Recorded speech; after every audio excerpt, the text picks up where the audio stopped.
नमस्कार दोस्तों, स्वागत है आपका अपने channel Afzal tech and education पर। आज हम लोग एक और अद्भुत चैप्टर हमारे आसपास के पदार्थ के बारे में हम लोग जानने वाले हैं। तो बिना देरी किए हुए चलिए हम लोग इसे स्टार्ट करते हैं। सबसे पहले हम लोग देखते हैं कि हमें जो है इसमें क्या क्या जो है कवर करना है। तो इसमें है टॉपिक्स। सबसे पहले टॉपिक्स क्या है, इसके इंट्रोडक्शन के बारे में हम लोग जानेंगे। उसके बाद जो है दूसरा टॉपिक्स है कि पदार्थ क्या है, उसके बारे में जानेंगे। पदार्थ के प्रकार के बारे में जानेंगे। पदार्थ में कौन कौन से गुण होते हैं उनके बारे में जानेंगे। पदार्थों का चयन कैसे किया जाता है उसके बारे में, उनका उपयोग क्या है, द्रव्यमान क्या होता है और आयतन क्या होता है। तो इन सब चीज़ों के बारे में हम लोग इस चैप्टर में जानने वाले हैं। सबसे पहले आता है इंट्रोडक्शन। हमारे चारों ओर बहुत से पदार्थ पाए जाते हैं, जैसे लकड़ी, धातु, कपड़ा, प्लास्टिक, कांच, पानी, मिट्टी आदि। हर वस्तु किसी न किसी पदार्थ से बनी होती है। इन सभी वस्तुओं को बनाने के लिए अलग अलग पदार्थ का प्रयोग किया जाता है। कुछ वस्तुएं लकड़ी की बनी होती हैं, कुछ जो है प्लास्टिक की, कुछ धातु की और कुछ जो है कांच और मिट्टी की बनी हुई होती है। जैसे कुर्सी क्या होता है, लकड़ी का बना हुआ होता है या प्लास्टिक का बना हुआ होता है। गिलास कांच का या स्टील का बना हुआ होता है। कपड़े जो बनाए जाते हैं वह कपास के बनाए जाते हैं, ऊन के बनाए जाते हैं या नायलॉन के जो है बने हुए होते हैं। हर वस्तु का रूप जो है, उसका उपयोग और उसकी मजबूती इस बात पर निर्भर करती है कि वह किस पदार्थ से बनी है। इसलिए हमें यह सब समझना जरूरी है कि अलग अलग पदार्थों के गुण क्या हैं और वे किस काम में आते हैं।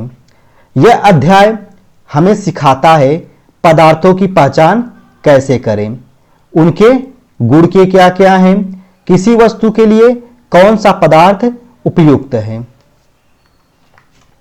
अब देख लें सबसे पहले इसमें व्हाट इज मटेरियल। वह चीज जिससे कोई वस्तु बनी होती है उसे पदार्थ या सामग्री कहते हैं। जैसे टेबल क्या है, टेबल किससे बनता है, लकड़ी से बनता है। बोतल किससे बनता है, प्लास्टिक या कांच से बनता है। अब आ जाता है टाइप्स ऑफ मटेरियल। मटेरियल के जो है दो तरह के मटेरियल्स होते हैं। एक होता है नेचुरल मटेरियल्स, जिसे प्राकृतिक से सीधा प्राप्त किया जाता है, जैसे कपास और लकड़ी। यह क्या है, नेचुरल मटेरियल्स हैं। उसके बाद दूसरा आता है मैन मेड या सिंथेटिक मटेरियल्स। मतलब वह मटेरियल जो किसके द्वारा बनाया जाता है, मनुष्य के द्वारा बनाया जाता है, उसे कृत्रिम पदार्थ या मैन मेड मटेरियल्स कहा जाता है। जैसे प्लास्टिक, नायलॉन, रबर, स्टील, कांच, ये सारी चीजें किसके द्वारा बनाई जाती हैं, मनुष्य के द्वारा बनाई जाती हैं। अब आ जाता है प्रॉपर्टीज ऑफ मटेरियल्स। हर पदार्थ के अपने विशेष गुण होते हैं। कुछ जो है मुख्य गुण हैं, जैसे appearance, hardness, solubility, transparency, floating और सिंकिंग, कंडक्टिविटी। अब इन जितने भी गुण हैं, इन गुणों को हम लोग पारी पारी से देखते हैं। तो सबसे पहले आता है अपीयरेंस। हर पदार्थ देखने में अलग दिखाई देता है। कुछ पदार्थ चमकदार होते हैं, जबकि कुछ फीके या बिना चमक वाले होते हैं।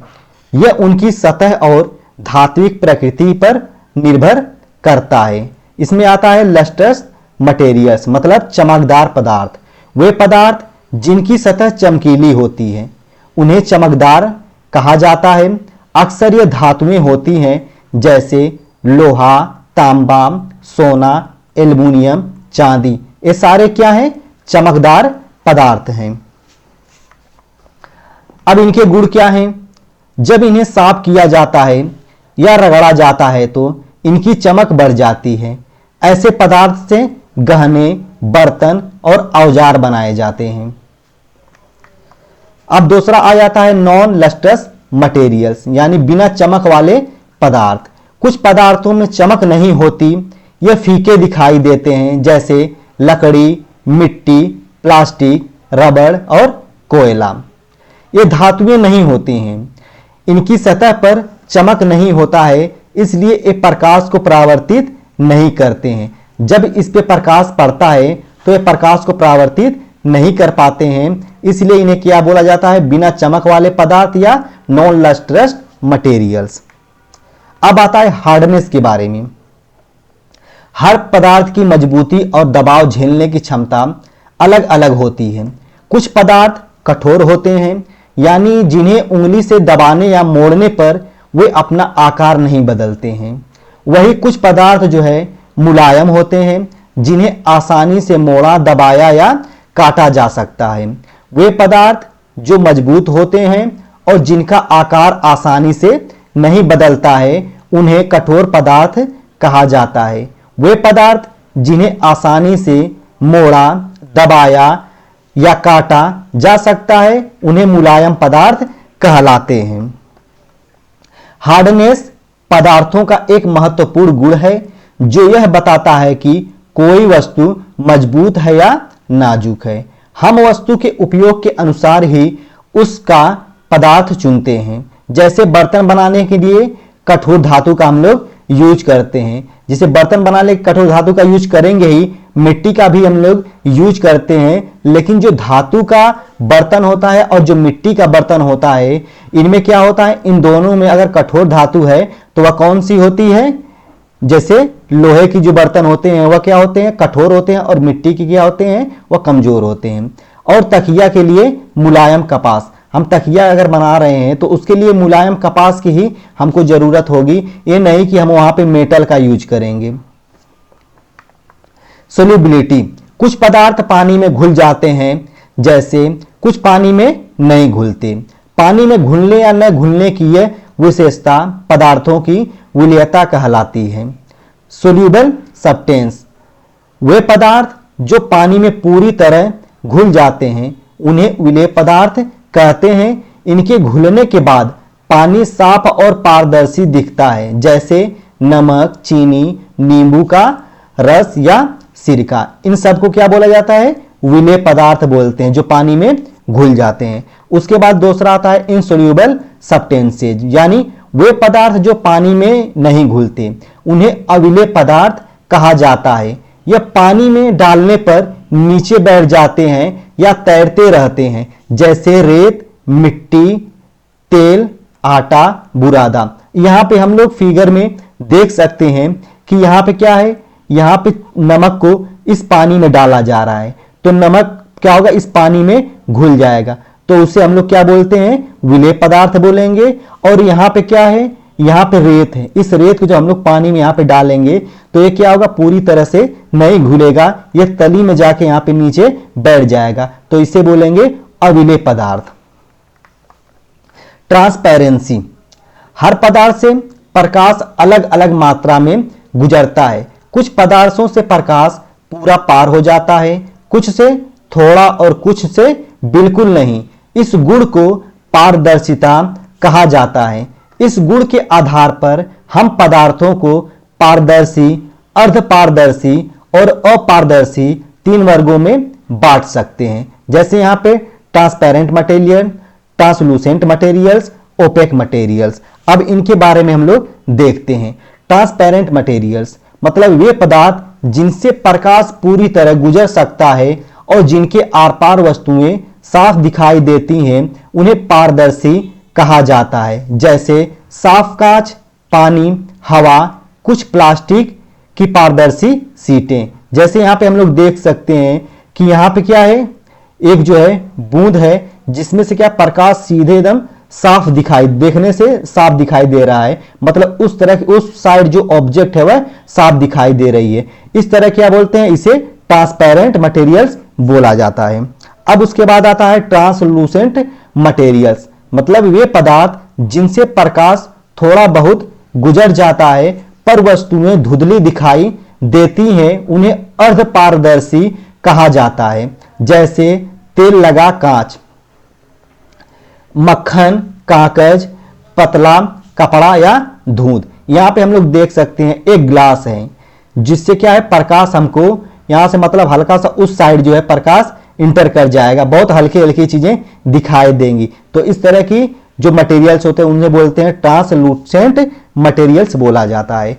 अब आ जाता है ओपेक मटेरियल्स, वे पदार्थ जिनसे प्रकाश बिल्कुल नहीं गुजरता और जिनके पीछे की वस्तुएं दिखाई नहीं देती, उन्हें अपारदर्शी कहा जाता है, जैसे लकड़ी, दीवार, किताब, धातु। हम लोग क्या है कि इससे जैसे यहाँ क्या है दरवाजे के अगर इस साइड से दूसरे साइड हमको दिखना है तो हमें वहां पे वस्तुएं दिखाई नहीं देंगी, तो इस तरह इसे क्या बोलेंगे, ओपेक मटेरियल्स बोला जाता है। अब आ जाता है फ्लोटिंग और सिंकिंग। जब हम किसी वस्तु को पानी या किसी द्रव में डालते हैं तो कुछ वस्तुएं तैरती हैं और कुछ डूब जाती हैं। यह गुण पदार्थ की घनत्व और वजन पर निर्भर करता है। पहला होता है फ्लोटिंग ऑब्जेक्ट्स और दूसरा सिंकिंग ऑब्जेक्ट्स। अब इसमें क्या है, फ्लोटिंग ऑब्जेक्ट्स मतलब वे वस्तुएं जो पानी की सतह पर तैर जाती हैं, उन्हें तैरने वाली वस्तुएं कहा जाता है, जैसे लकड़ी, बर्फ, प्लास्टिक, कार्क, स्पंज, सूखी पत्तियां। क्यों तैरती हैं ये? क्योंकि इन वस्तुओं का घनत्व जो है पानी से कम होता है, यानी इनका वजन कम और आयतन ज्यादा होता है, इसलिए पानी उन्हें ऊपर धकेल देता है। घनत्व के बारे में हम अगले क्लास में इसको डिस्कस करेंगे। अब उसके बाद आता है सिंकिंग ऑब्जेक्ट, वे वस्तुएं जो पानी में नीचे चली जाती हैं, उन्हें डूबने वाली वस्तुएं कहा जाता है, जैसे लोहा, पत्थर, सिक्का, कांच की गोली। या पानी में ये वस्तुएं जितनी भी पानी में क्यों डूबती हैं? क्योंकि इनका घनत्व पानी से अधिक होता है, इसलिए इनका वजन पानी की उठाने वाली शक्ति से ज्यादा होता है और वे नीचे चली जाती हैं। हम इस चित्र में देख सकते हैं कि यहाँ पे क्या है, एक नाव है। नाव क्या है, जो पानी की सतह पर तैर रही है, लेकिन ये पत्थर नीचे क्या है, ये पत्थर नीचे बैठ गया है। इसका मतलब ये क्या है, सिंकिंग ऑब्जेक्ट्स है। और ये जो नाव है वह क्या है, यहाँ पे फ्लोटिंग ऑब्जेक्ट्स है। अब आ जाता है कंडक्टिविटी। हर पदार्थ में यह क्षमता होती है कि वह ऊष्मा या बिजली को अपने माध्यम से गुजरने दे या न दे। किसी पदार्थ की यह विशेषता उसकी चालकता कहलाती है। इस गुण के आधार पर पदार्थ दो प्रकार के होते हैं, पहला होता है कंडक्टर्स और दूसरा होता है इंसुलेटर्स। अब कंडक्टर्स क्या होते हैं? कंडक्टर्स वे पदार्थ होते हैं जिन जो है बिजली या ऊष्मा आसानी से गुजर जाता है, मतलब जिनमें से हम लोग अगर इलेक्ट्रिसिटी को हम लोग प्रवाहित करें तो आसानी से प्रवाहित हो जाता है, उन्हें चालक कहा जाता है। जैसे लोहा हो गया, तांबा हो गया, एल्युमिनियम हो गया, चांदी हो गया, सोना हो गया। और यहाँ पे क्या है, पानी में भी और ग्रेफाइट में भी क्या होगा, ऊष्मा और विद्युत धारा आसानी से प्रवाहित हो जाएगा। इसे हम लोग बोलते हैं कंडक्टर्स बोला जाता है। उसके बाद आता है इंसुलेटर। वे पदार्थ जिनसे बिजली या ऊष्मा नहीं गुजरती है, उन्हें कुचालक कहा जाता है, जैसे लकड़ी, रबर, प्लास्टिक, कांच, सूती कपड़ा। ये सब चीजें क्या है, इंसुलेटर्स हैं। जैसे यहाँ पे हम लोग देख सकते हैं जितने भी इलेक्ट्रिकल इंस्ट्रूमेंट जो बनाए जाते हैं, जो ट्रांसफार्मर पर लगते हैं इसे या खंभे पर लगे हुए होते हैं, इन्हें जो है ये जितने भी पदार्थ होते हैं इन सबको क्या होते हैं, ये कुचालक होते हैं, जिसमें से क्या होता है, इलेक्ट्रिसिटी और ऊष्मा प्रवाहित नहीं होता है। अब देख ले चूजिंग राइट मटेरियल्स। किसी भी वस्तु को बनाने के लिए हमें अच्छा मटेरियल्स चूज करना जो है बहुत जरूरी है। अगर अच्छा मटेरियल हम लोग चूज नहीं करेंगे तो वस्तु जो है खराब बनेगी। इसलिए हमें इसको चूज करने के लिए हमें क्या करना पड़ेगा, सबसे पहले उसमें देखने पड़ेंगे कि वह जो वस्तु हम लोग बना रहे हैं इस मटेरियल से मजबूत बनेगी कि नहीं बनेगी, वह ज्यादा उसका टिकाऊ होगा, मतलब उसका लाइफ टाइम जो होगा वह ज्यादा होगा कि एक दिन में 2 दिन में खराब हो जाएगा। और क्या होना चाहिए, सस्ता होना चाहिए। सस्ता होना चाहिए, अच्छा भी होना चाहिए। ये नहीं कि हम लोग सस्ता ले लें और अच्छा न रहे, उद्देश्य के अनुकूल हो, मतलब जिस उद्देश्य के लिए हम लोग उसको बना रहे हैं वह उसी उद्देश्य के लिए उसका यूज किया जाए, ना कि किसी और दूसरे उद्देश्य के लिए उसको यूज करेंगे। अब उसके बाद यूजेज ऑफ मटेरियल्स, मटेरियल का यूज क्या होता है, जैसे लकड़ी का हम लोग यूज करके क्या क्या बनाते हैं, फर्नीचर बनाते हैं, दरवाजे बनाते हैं और खिलौने बनाते हैं। लोहा का यूज करके हम लोग कई उपकरण जैसे मोटरसाइकिल के कई उपकरण बनते हैं, वाहन के, पुल के भी कई उपकरण बनाए जाते हैं। और कांच का यूज करके क्या बनाते हैं, बोतल बनाते हैं, खिड़कियां बनाते हैं और चश्मे बनाते हैं। प्लास्टिक का यूज करके खिलौने, बैग, बोतलें बनाई जाती हैं। कपास का यूज करके कपड़े, तकिए, रजाई बनाए जाते हैं। मिट्टी का यूज करके मिट्टी की बर्तन बनाए जाते हैं, ईंट बनाई जाते हैं और कुछ जो है मिट्टी के खिलौने बनाए जाते हैं। अब आ जाता है व्हाट इज मैटर। मैटर क्या है? मैटर जो है वह सब कुछ है जो क्या करता है, स्थान घेरता है और जिसमें क्या होता है, भार होता है। जो चीज हम देख सकते हैं और छू सकते हैं या महसूस कर सकते हैं वह द्रव्य कहलाती है। जैसे पानी हो गया, हवा हो गया, लकड़ी हो गई, लोहा हो गया, चीनी, पत्थर, ये सारी चीजें क्या है, मैटर्स हैं। मैटर को 3 भागों में बांटा जाता है। एक तो होता है ठोस होता है, दूसरा द्रव होता है और तीसरा जो है गैस होता है। अब उदाहरण क्या है, जैसे ठोस में क्या है, पत्थर हो गई, लकड़ी हो गई और लोहा हो गया। इसकी विशेषता क्या है कि ये आकार और आयतन इनका फिक्स होता है, मतलब निश्चित होता है। मतलब अगर 4 ग्राम का है तो वो 4 ग्राम का होगा। अगर वह आयतन है, मतलब वो जैसे लकड़ी हो गई, लकड़ी की आयतन फिक्स है तो वह फिक्स जगह ही रहेगी। उस प्रकार आता है दूध। दूध में अब जो है पानी होता है, दूध होता है और तेल होता है। इनका क्या होता है, आकार पात्र के अनुसार जो है बदल जाता है, लेकिन इनका आयतन निश्चित रहता है। अगर ये 4 लीटर है तो 4 ही लीटर रहेंगे। बस ये है कि हम लोग अगर जग में रखते हैं या बाल्टी में रखते हैं, जिसमें रखते जाएंगे बस उसके आकार में वो चेंज हो जाएगा। गैस क्या होता है, जैसे हवा हो गया, ऑक्सीजन, कार्बन डाइऑक्साइड। इनका जो आकार भी निश्चित नहीं होता है और आयतन भी निश्चित नहीं होता है। अब देख लेंगे द्रव्यमान क्या होता है, व्हाट इज मास। द्रव्यमान किसी वस्तु में मौजूद पदार्थ की कुल मात्रा को कहा जाता है, यानी किसी वस्तु में कितना द्रव्य भरा है वही उसका द्रव्यमान कहलाता है। अब द्रव्यमान को हम लोग मेजरमेंट कैसे करते हैं, इसकी मुख्य जो इकाई होती है वह किलोग्राम होती है। जैसे हम लोग बाजार से कोई भी सामान खरीदने जाते हैं तो हम वहां पे जाके बोलते हैं कि हमें 1 किलो सेब चाहिए, मतलब 1 किलोग्राम हमें सेब चाहिए। अन्य भी इकाइयां जैसे ग्राम होता है, मिलीग्राम होता है और टन होता है। जो दवाइयां जो बनाई जाती हैं वह mg आता है, 500 mg, 400 mg, तो यह मिलीग्राम होता है। यह इसका ही एक यूनिट है। अब आ गया वॉल्यूम के बारे में।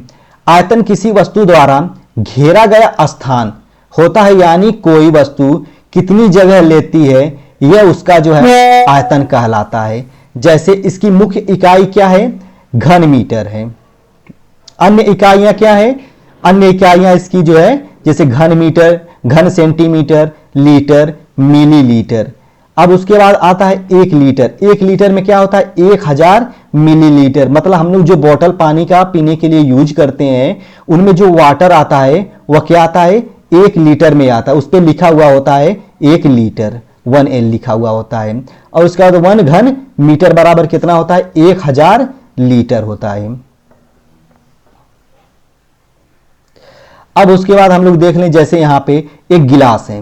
गिलास में हम लोग क्या करें, यहां से जब वाटर को डालते हैं, वाटर डालने के बाद क्या होता है, यहां तक जो है भर जाता है। मतलब इसका जो यहां से यहां तक की जितने भी स्थान है वह क्या है, इसका वॉल्यूम है। अगर आपको यह वीडियो अच्छा लगे तो हमारे चैनल को सब्सक्राइब करें, लाइक करें और अपने दोस्तों के साथ इसे शेयर करें। धन्यवाद।